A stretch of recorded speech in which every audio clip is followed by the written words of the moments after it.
हाँ तो देखियो बच्चों, आज हम बताएंगे आपको कि परीक्षा की पढ़ाई के लिए कौन कौन सी विषय पे हमें तैयारी करनी है और क्या क्या दिक्कतें आती हैं और क्या क्या परेशानियों का हमें सामना करना पड़ेगा, कैसे उनका समाधान ढूंढा जाए।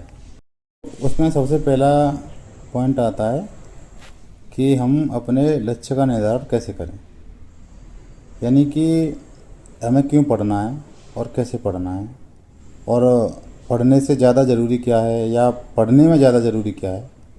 ये सबसे बड़ी चीज़ है कि हमें क्या पढ़ना है। तो अगर हमारा मन नहीं लग रहा है पढ़ने के लिए, तो सबसे बेस्ट बात तो ये है कि हमें ये याद करें कि हमें हमारा सपना क्या है, मेन सपना क्या है। इससे हम सपने को साकार करने के लिए हम पढ़ेंगे। उसके लिए हम ये याद रखेंगे कि हमें पढ़ना क्या है, कैसे पढ़ना है। दूसरी एक विचार रहता है कि कहीं हम फेल ना हो जाएं, तो एग्ज़ाम में फेल होने से कैसे बचें। ये कभी पढ़ते पढ़ते हमारा मन ये करता है कि भटक जाता है। कभी कभी पढ़ते पढ़ते हमें लगता है कि हम कहीं गलत रास्ते पे जा रहे हैं। तो उसके लिए हमें क्या करना है कि एक रूटीन तैयार करना होता है और एक डिसिप्लिन बनाना होता है कि हमें इस टाइम पे पढ़ना है, मतलब पढ़ना है। सारे काम छोड़ने हैं, सारे काम साइड करने हैं। पढ़ने के टाइम पे केवल पढ़ाई पर फोकस रखना है, अन्य चीज़ों को छोड़ देना है। और एक रूटीन भी बनाना है कि हमें इस टाइम पे पढ़ना ही पढ़ना है, उसके अलावा हम कोई और दूसरा अन्य काम नहीं करेंगे।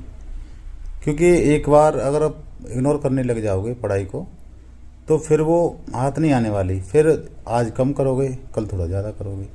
इसलिए विशेष ध्यान दें कि पढ़ाई को इग्नोर ना करें, रूटीन बनाएं, डिसिप्लिन में रहें।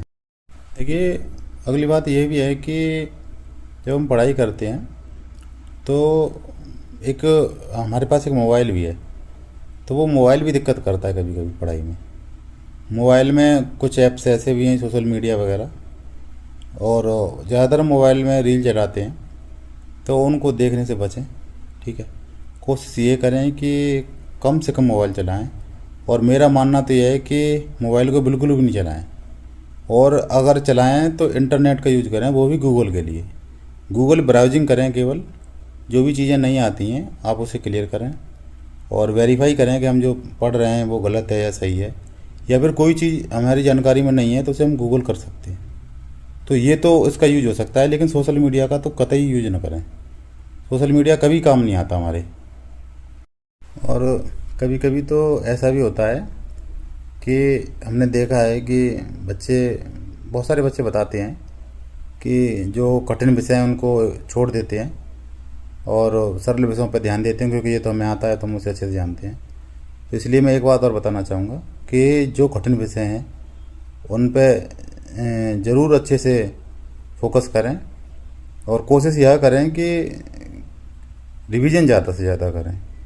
और एक लत बनाएं कि हमें रिवीजन ज़्यादा करना है। ये लत ख़राब नहीं करें कि रिवीजन नहीं करना है। कल पे टालने से बचें कि हमें कल ये काम जो है हम कल कर लेंगे, इस टॉपिक को कल क्लियर करेंगे, आज नहीं करते हैं, तो इससे नहीं काम चल पाएगा। क्योंकि जितना ज़्यादा आप पढ़ाई डेली बाई डेली करते चले जाओगे, हर दिन जितनी पढ़ाई होती चली जाएगी, उतना कल पे जो है आपके ऊपर लोड जो है कम होता चला जाएगा। इसलिए बातों को कल पे न टालें, उसी दिन और उसी टाइम पे ख़त्म करें, इतना विशेष ध्यान रखें। देखिए, पढ़ाई करते वक्त अपनी मानसिक स्थिति और शारीरिक स्वास्थ्य का ध्यान रखें। पढ़ाई के साथ साथ शरीर पे भी ध्यान रखना बहुत ज़रूरी है। अच्छी डाइट लें और कम से कम तनाव लें, और जो टॉपिक क्लियर हो गया उसे एक साइड में लिख लें, और लिखने के बाद फिर अगले टॉपिक पर जाएं। कम से कम तनाव लें। पढ़ाई में तनाव बहुत बड़ी दिक्कत देता है, आपको नींद नहीं आएगी। इसलिए नींद भी लेनी है हमें, प्रॉपर नींद लेनी है। ऐसे नहीं है कि नींद हमें छोड़नी है, सारी काम थोड़े थोड़े करने हैं, लेकिन ये नहीं है कि कोई भी चीज़ इग्नोर करनी है। नींद भी लेनी है, पढ़ाई भी करनी है, और अच्छी डाइट भी लेनी है, जिससे हमारा जो है स्वास्थ्य पर कोई बुरा असर ना पड़े और मानसिक स्थिति है जो है अच्छी बनी रहे, हमारा कोई कुप्रभाव ना बन पाए, है ना। बच्चे सोचते हैं कि अगर हम आज का काम कल कर लेंगे तो सिलेबस जल्दी ख़त्म हो जाएगा या कुछ नहीं होएगा। बहुत कुछ होएगा, बहुत कुछ होएगा। क्यों? क्योंकि अगर हम आज मान लो किसी भी टॉपिक को 1% क्लियर कर देते हैं या किसी भी सब्जेक्ट में हम 1% क्लियर कर लेते हैं तो वो 100 दिन में 100% हमारा क्लियर हो जाएगा। और अगर हम आज 1% छोड़ते हैं तो महीने में अगर हमने 10 दिन छोड़ दिया तो हमारा 10% सिलेबस जो है पीछे चला जाएगा। आपका छूटेगा, 100% छूटेगा वो सिलेबस। 100% उस टॉपिक पे आप नहीं जा पाओगे जो आपने छोड़ रखा है। इसलिए 1%, एक परसेंट करके डेली पढ़ें और बिना लिखें, बिना उसके बात नहीं करें। सारे सिलेबस को लिख के ही कंप्लीट तैयार करें। मैंने कई बच्चों के मुंह से सुना है कि जब हम पढ़ाई करते हैं तो अकेले में हमारा मन नहीं लगता, यानी कि वो चाहते हैं कि हम लाइब्रेरी में बैठ के पढ़ें, सबको देख करके पढ़ें। तो ऐसा कुछ नहीं है, ये संघर्ष है, संघर्ष। और ये हमारा एक पढ़ाई एक हिस्सा है, पढ़ाई एक हिस्सा है, अकेलापन नहीं है।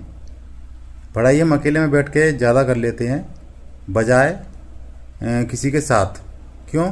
क्योंकि अगर कोई मान लो ग्रुप में अगर हम पढ़ाई कर रहे हैं तो अगर कोई लड़का है जो किसी भी टॉपिक पे चर्चा कर रहा है तो हमारी पढ़ाई में बाधा उत्पन्न करेगा।